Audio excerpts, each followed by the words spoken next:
दोस्तों नमस्कार, स्वागत है आपका पीएल स्टडी मंत्र यूट्यूब चैनल पे। लेखपाल भर्ती में आपका जो 29 तारीख को केस लगा हुआ है, मैंने आपको पूरी कॉज लिस्ट दिखा दी थी और टेलीग्राम चैनल पे डाल भी दी है, वो वहाँ से आके देख सकते हैं आप।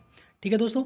और बात करें ईपीडब्ल्यूएससी आयोग का इस सारे प्लान में, मतलब 29 तारीख के लिए क्या प्लान है, क्या प्लानिंग कर रखी है, तो देखो उसको बिल्कुल सीधे स्पष्ट वो बोलते हैं सचिव सर कि हमारे प्लानिंग सिर्फ इतनी है कि हमें एसजीआई सर को ही बुलाना है, एसजीआई सर से ही केस मतलब डिफेंड करवाना है। सीधी बात है, स्टे के दिन वो ही मौजूद रहनी चाहिए। पहली बात तो ये है।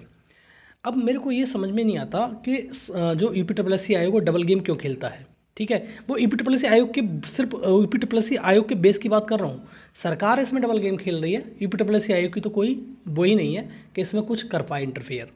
तो देखो, एमआर शमशाद सर को जो सारी आपकी रिट थी, ठीक है, और उनमें जो एसएलपी जाएंगी उसके भविष्य में हो सकता है कि एसएलपी को डाल दे मुड़ उठा के, लेकिन अब लोग थोड़ा समझ रहे हैं नहीं डालेंगे, लेकिन कह नहीं सकते किसी के बारे में कुछ भी। तो कैबिनेटर के तौर पर एमआर शमशाद नहीं बन रहे हैं, तो वो प्रेजेंट होंगे। वो लग रहा है मेरे, ऐसा तो नहीं कि हर मतलब जितने भी कैबिनेट डाल रहे हैं उसमें सब में एसजीआई सर आएंगे, ऐसा तो नहीं हो सकता। लेकिन अगर स्टे वाले दिन जो एसएलपी गई हैं दो तुम्हारी, अभी एसएलपी दिखाऊंगा, स्टेट बाउंड्री वाली भी एसएलपी आपने देख ली होगी, और पूरा और पूरा की तुम्हारी एसएलपी के लिए कैबिनेटर बन चुका है अब तुम्हारा आयोग। तो जितने भी प्रश्न थे सारे प्रश्नों पर आयोग जब कैबिनेटर बन चुका है तो डर किस बात का है। जब वहाँ पर उस व्यक्ति को, मतलब जैसे मान लो एसजीआई को भेजना चाह रहा है 29 तारीख को, लेकिन बाद बाकी सब में आप कैबिनेटर बन रहे हैं तो आप भी तो उपस्थित हो गए। ऐसा तो नहीं हर बार एसजीआई सर को बुलाओगे उनके मतलब कैबिनेटर एडमिट, लेकिन जो तुम्हारी जो एसएलपी है उसको एडमिट करने के लिए भी ऐसा नहीं होता है। ठीक है, लेकिन ये चीज़ सोचनी चाहिए। लेकिन इसमें सब कुछ ही समझ में आता है और ये बिल्कुल एकदम प्रूव है कि आयोग नहीं चाह, आयोग की कोई बस की बात नहीं है। आयोग जो ऊपर से आदेश मिलता है उसी को फॉलो करता है। सरकार चाहेगी तो सब कुछ हो जाएगा, एमआर शमशाद सर भी पहुंच जाएंगे और जिसको बुलाना चाहोगे वो पहुंच जाएगा। एसजीआई सर का मैं कह रहा हूँ बार बार, एसजीआई सर बिल्कुल पहुंच जाएंगे। एसजीआई सर ऐसा हो ही नहीं सकता कि पहुंचे ना। सॉलिसिटर जनरल ऑफ इंडिया जब सरकार की तरफ से केस लड़ना होता है, स्टेट की तरफ से केस लड़ना होता है, बिल्कुल पहुंचेंगे। वो 101% वहाँ पर उपस्थित होंगे। लेकिन सरकार के रुख पे डिपेंड करता है सब कुछ। और ये तुम्हारा सरकार ने अगर लेटर भेज दिया है, सरकार ने कह दिया यूपीडब्ल्यूएससी आयोग को कि आप बिल्कुल हटवाइए स्टे 29 तारीख को, तो ये बिल्कुल हट जाएगा। अब आप कहोगे कि सुप्रीम कोर्ट में कौन देखा है। सुप्रीम कोर्ट में वो जो जज साहब थे, अमानुल्लाह साहब और हिमा कौली मैम, उन्होंने ये कहा था फाइनलिटी पे काम करेंगे 29 तारीख को। ठीक है, तो आप इसको ज़्यादा भाव देने की ज़रूरत नहीं है इस चीज़ के लिए। मैं बताता हूँ आपको।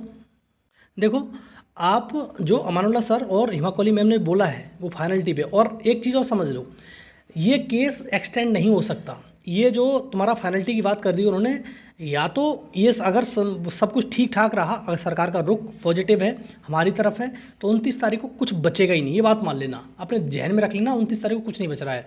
अगर सरकार का रुख भी नहीं है तब भी एक आधी डेट पड़ेगी इसमें। अब ज़्यादा डेट का कोई लेना देना नहीं है। लेकिन बहुत सारे लोग बोलेंगे एसएलपी एंटरटेन हो गई, तो हो ही नहीं पाएगी अब। ठीक है, जो उनके वक्तव्य हैं, जो उनका रुख है, उसके हिसाब से नहीं हो पाएगी। ठीक है, एसएलपी को एक्सटेंड कराना मतलब बहुत सालों साल खिंच जाएंगी, उसमें फिर तो आपका कोई रोल भी नहीं रहेगा इस चीज़ के लिए। ठीक है, तो एसएलपी का तो किनारा ही कर दो। बाद बाकी में 29 तारीख को सब कुछ ठीक हो जाएगा, तो कोई दिक्कत ही नहीं है। अगर हुआ भी नहीं तो 1 तारीख से ज़्यादा नहीं पड़ेगी उसमें, उनको फाइनल करना ही पड़ेगा जज साहब को।